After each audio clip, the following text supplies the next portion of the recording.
Six-figure salaries, remote work, solving real problems with technology. Everyone wants to break into tech right now. But here's what stops most people. They think they need a computer science degree, years of coding experience, or that they're just too late to switch careers, right?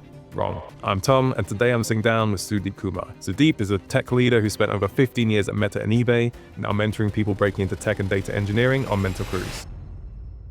Before you start learning anything in tech, it helps to understand what you're actually trying to step into. I asked Sudeep what beginners should understand before they start learning. Sudeep broke this down into 3 clear phases. If someone is coming into data engineering from non-tech background, so what exactly the step-by-step, the roadmap they need to follow. So they need to understand what exactly the data engineering is. Data engineering is not just about building data pipelines. It's like broad perspective, right? It would start with the SQL, Python and Spark as a base. I call it as a foundation because if you see the building, the foundation is important. So for this data engineering role, you need to complete the foundation and then work on your cloud skills, work on the data transformation tools like dbt.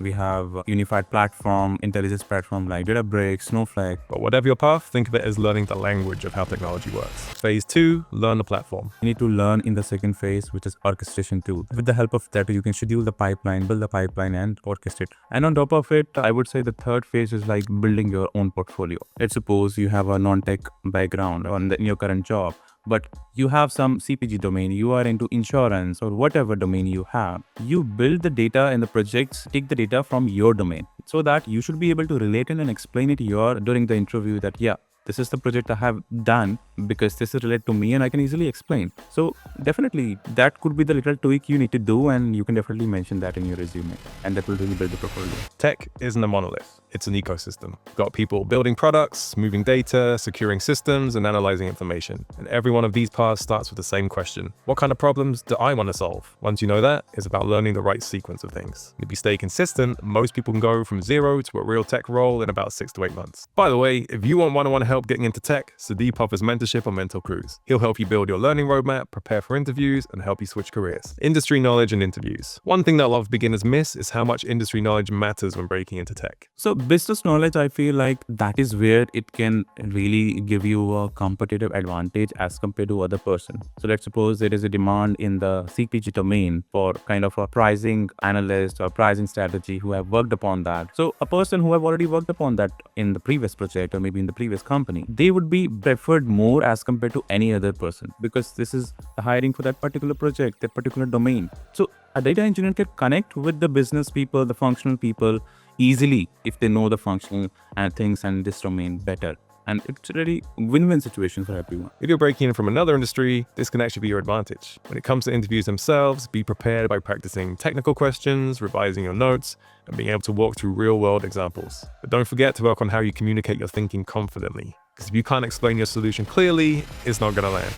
After you land the job, okay, you've done it. You've aced the interview and landed your first role. What happens now? Sudeep says the first 90 days are where you build the foundation for everything that comes next. Month 1 is about observation and understanding. Get to know the project, the team, the tools, and, most importantly, the business domain. Month 2 is about engagement. Just ask questions. It shows curiosity and initiative, and it helps you connect the dots faster. Month 3 is about contribution. Take ownership of small pieces of work, look for opportunities to improve things, automate tasks, or bring new ideas. That's how you start building trust and showing value. And here's the key. Learning should never stop.